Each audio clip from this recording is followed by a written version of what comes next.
Hello and welcome to another episode of A Figure a Day, where I, Jake Stevens, am opening one Star Wars action figure one day at a time. And today we are looking at my brand new, as of this afternoon, delivery from Hasbro Pulse, the Mandalorian Super Commando, as seen in the Ahsoka Disney Plus television series. Now this figure here is a repaint. We've received this mold before, but it is definitely a quality version of the one that appeared in the series. I don't think this is actually a steal from the show. Composition of some sort. But this is VC353. And the text on the back says, Darth Maul's loyal Mandalorians wear modified red and black armor to reflect allegiance to the Dark Lord, and some even fashion horns atop their helmets to better resemble their Night Brother leader. So they refer to Maul here as a Dark Lord and a Night Brother. Let's get this figure open. I actually had to, it's been a minute since I rewatched the Ahsoka series. I've seen it a couple times now, and I had to try to remember what episode it was that these guys debuted in, and it was part 5, called Shadow Warrior, which I thought was interesting because these guys technically are a part of Darth Maul's crime syndicate called Shadow Collective. So this is a Shadow Collective Mandalorian who happens to be a super commando.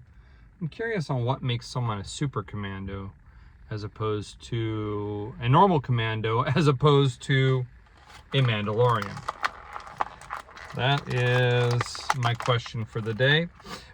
He comes with 4 accessories. First one we're looking at is the jetpack. It's got, it's all solid color except for a few little red deco. It plugs into his back here with this little half moon, and having these figures before, we know that it fits really well. The thrusters are not posable, but they do have holes for any of those deluxe figures that have been coming out with extra flame pieces. You can most likely attach that there. He comes with this Mandalorian rifle, and he has one trigger finger on the right hand, and that goes in. Now this is really soft plastic on this rifle, so it's pretty easy to get in. The question is, will it stay? So goes in fairly easy, and because he's a vintage collection figure, he can be easily articulated in just about every single place you can want. And then one of my favorite things about action figures is when they come with the ability to hold all their accessories, and you can see he has 2 thigh holsters right here. So let's get these out of the package. When I was looking up what episode of Ahsoka he was in, I actually just lazily Googled Mauldalorian, and it triggered the first response I wanted. It was Wikipedia's entry on Mandalorian Super Commandos. So, all right, there he is, all decked up.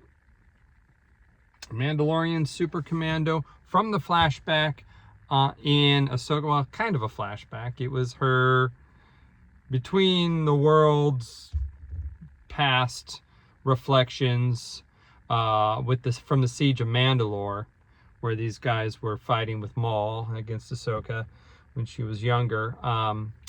And so, yeah, so it's kind of a flashback. It's a vision flashback. I'm hot on more flashbacks. We know that, you know, Ahsoka had flashbacks. Season 1 of Andor had flashbacks to clone troopers, and when Cassian was young and Cassa was young. And then this season 2 of Andor had some flashbacks, and I'd be all about getting figures from them as well. Yeah, so no spoilers yet. It's only been a week. So, all right, there it is. Fresh from Hasbro Pulse. I know some others have had this figure for a bit, but I like supporting Hasbro Pulse. It's with the free shipping, makes it easy. Great looking figure, great worthy repaint from a Disney series. That's how it's done for repaints. All right, guys, until tomorrow, may the figures be with you one day at a time.